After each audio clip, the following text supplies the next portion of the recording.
The last thing you're ever going to see is a Stark smiling down at you as you die. Welcome to Watch Mojo, and today we're counting down our picks for the most deserved small screen character deaths during the 2010s. If it wasn't obvious already, expect some major spoilers ahead.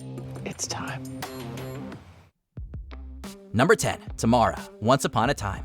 Well, we're not in the Enchanted Forest. This is Neverland. Murder, kidnapping, plotting to destroy all of Storybrooke, you name it. Tamara was probably guilty of it at some point. But for what it's worth, she spends her final moments truly sorry for all the pain she's caused. Not that Rumpelstiltskin, aka Mr. Gold, seems to care. Rather than accepting her apology, he reaches into Tamara's chest and quite literally breaks her heart. Can you forgive me? No. It's a ghastly way to go out, and yet it's hard not to feel a little vindicated at the same time. After all, Tamara chose her path a very long time ago, and it was never going to end with a happily ever after. But you told Greg and Tamara that magic was bad. That you'd help them destroy it. Why? Number 9, Charles Pike, The 100. If we're gonna survive this, we need to stand together. Now you say that. Hell hath no fury like a woman scorned, especially if that woman is named Octavia Blake. Then again, Pike totally had it coming. His first mistake was killing Octavia's beloved Lincoln, and his second was thinking she'd ever forgive him. In reality, she only kept the xenophobic general around to help fight the corrupt AI Allie. Then, once he'd fulfilled his purpose, she promptly put a blade through his gut. There's no warning, no grand speech, and no final fight. Pike's murder almost feels anticlimactic, and in a way, that makes it even crueler. Either way, the message is loud and clear. Don't get on Octavia's bad side.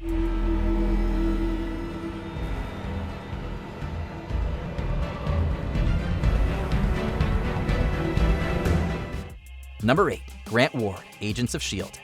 I chose Hydra for petty, personal, selfish reasons. For a father figure. As an undercover Hydra operative who infiltrated S.H.I.E.L.D.'s elite squad, Ward's betrayal wasn't just jaw-dropping, it was personal. Thankfully, he got his comeuppance in due time, mostly via a drawn-out slugfest with his former boss, Phil Coulson. How many people? The lives you've taken.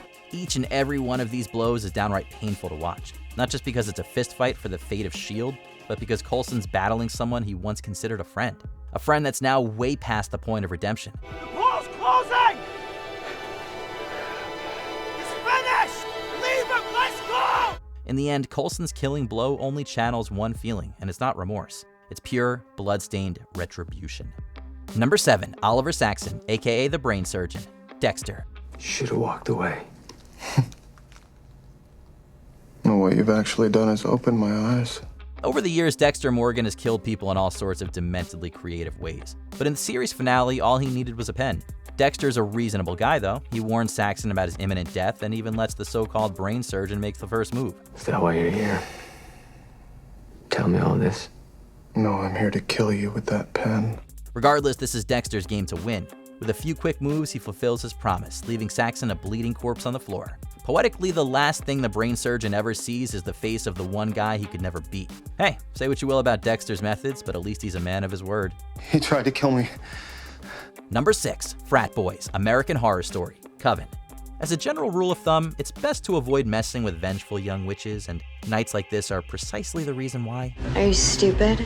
When a group of college players do unspeakable things to Madison's unconscious body, she decides to personally dole out justice. To her, that looks a lot like capital punishment.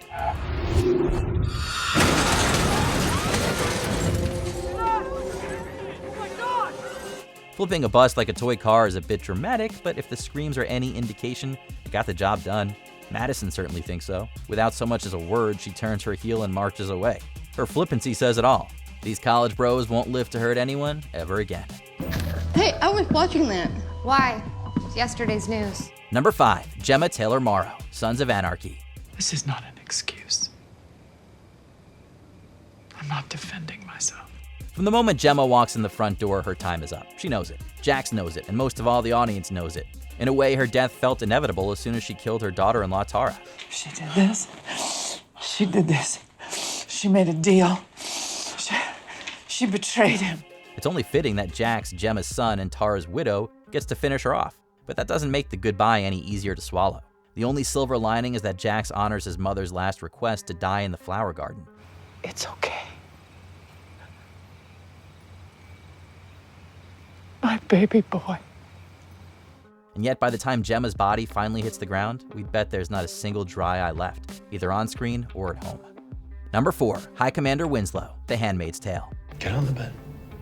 High-ranking official or not, anyone who tries to force themselves onto June is asking for it. Commander Winslow thinks a little roughhousing will put her in her place, but it does the exact opposite. June fights, struggles, and resists until finally she picks up a pen. From there, let's just say she proves exactly why the pen is mightier than the sword.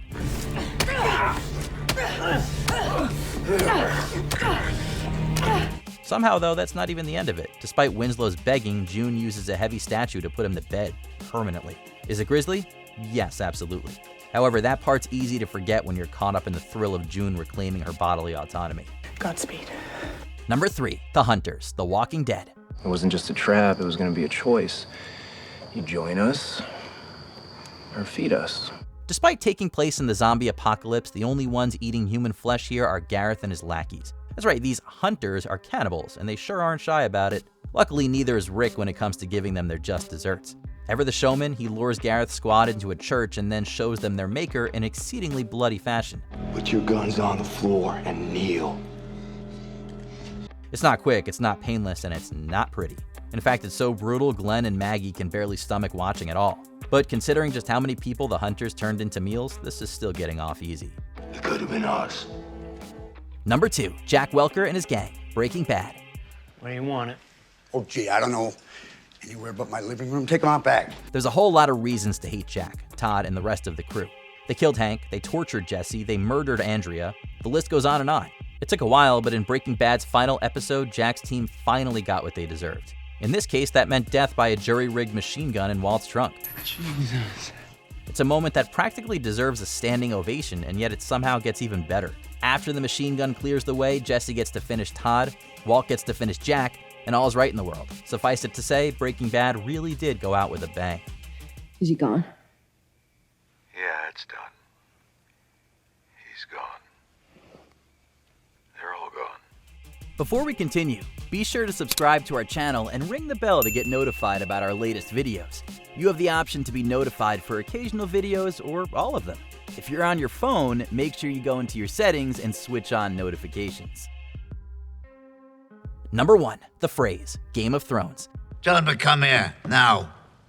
But they're already here, my lord. The Frey family had wealth, influence, and an army.